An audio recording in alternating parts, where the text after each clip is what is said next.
but there's contact. The 41 gets into it. He couldn't see. Also piling into them.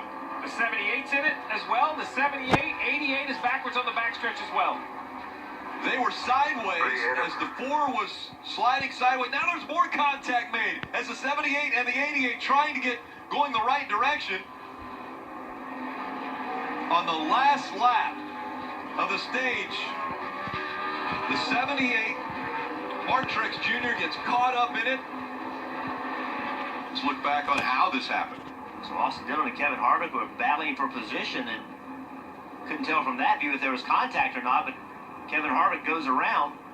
And you see the smoke, as you mentioned, Rick, basically blinding on the backstretch. None of these cars can see as they come through. A couple cars already into the wall. Probably couldn't even see the wall through all that smoke. And Kevin Harvick was wide open in the gas, trying to spin those rear tires to keep them going all the way around and making contact with the wall. And that's why there was so much smoke. And so the 33 got in the back of the 78. There wasn't a lot of damage to the right front of the 78, but then right here, so the 88 and the 78 are both going to try to get going in the same direction, or get going in the correct direction. They both put it in reverse. Boom. Damage on both cars. I mean, I don't know what to say. It's tough when you're running where we were. We were just trying to limp it to the stage 2, and I heard car spinning off 2 in my ear. I saw smoke up ahead. A lot of times they'll come back up, and I tried to leave a high side or a low side, and then boom. As soon as the smoke cleared, I'm looking at Harvick's door. I mean, my teammate. And we're running for playoffs, both of us. And it's just a shame that the handling's off and we're both running where we were. But we were still going to fight all the way to the end, but now we don't have a chance. I mean, I cannot understand the bad luck that we're having. Any reason you think for the contact from the 3 for you? I don't know. I know as I got sideways there, I tried to get the thing mowed down and pointed in the right direction, and it snapped back the other way. And I tried to lock it down, and it was too far across the racetrack. I knew I was probably worse off at that particular point. So once it turned back right, and I was in trouble, I should have just tried to keep it left, but I couldn't really tell where I was with all the smoke and everything that was happening. But just got hit from behind and spun out.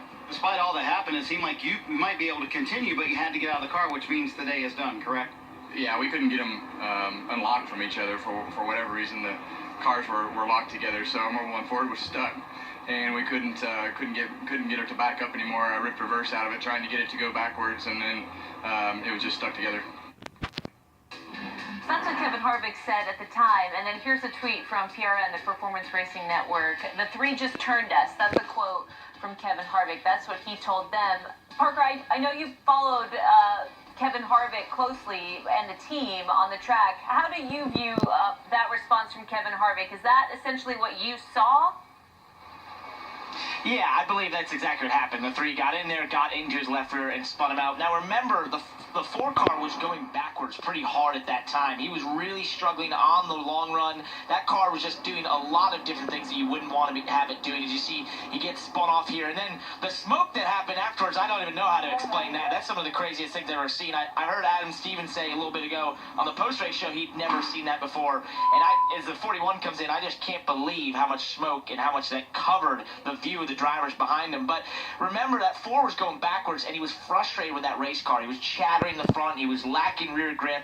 And so I think it's those things that when you're coming down towards the end of the stage, you're just trying to hold on to position. You start to push the issue, especially the 3 trying to move forward, and they caught themselves in a bad position with the 3 just getting his left rear and spinning him out. So obviously not the day they were looking for, but when you look at the point standings, what they did at Chicago and what they've done the regular season has given that buffer they needed, because for something like this to happen where they don't feel in that race team right now like they have the cars possibly to win at this time.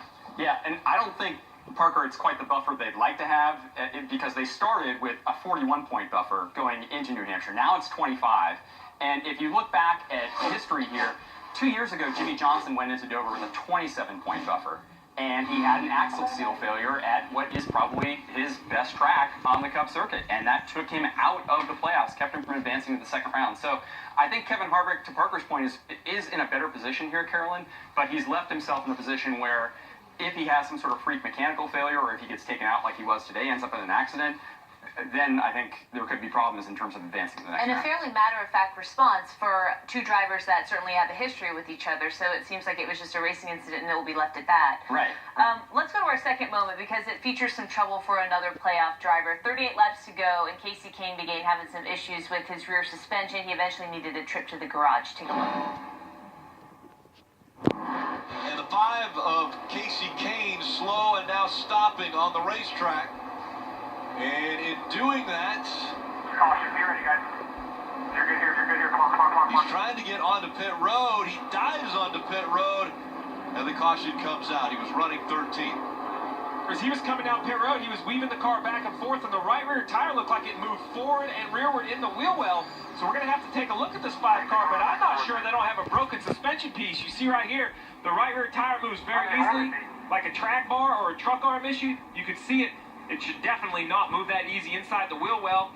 You can tell that it's not a flat tire. They're underneath the car looking at it. This is exactly what the 5 of Kasey Kahne did not need, having a pretty solid day inside the top 15.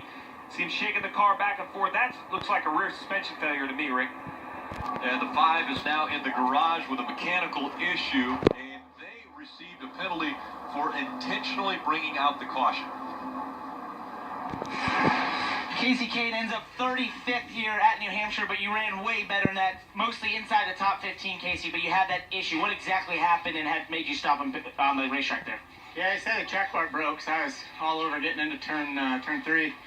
Luckily, didn't hit the walls there. Able to fix it, weld it back together, and I think it came loose and then broke, is what Darian had said. So, disappointed finish. We were really loose to start. And once we got control of the car, we were working our way back up. I think we run top 12, top 10, depending on the restarts at the end. But yeah, didn't work out that way. Is there positives you can take from this, working with Darian for the first time here? Is there something that you guys maybe going into Dover, probably in a must-win position, that you can kind of say, all right, we have some confidence going there? Well, yeah, more than likely we're going to have to win, but you never know. And we had a good weekend, overall. I had a good time. The guys did a great job, and we worked hard and just didn't come out with a good result. But it was new and fresh and pretty fun. We'll try again next week, and we'll finish the year as strong as we possibly can. Solid weekend for the 5 car, just comes up not with the result they wanted. So that was, of course, Parker talking to Kasey Kahne just a short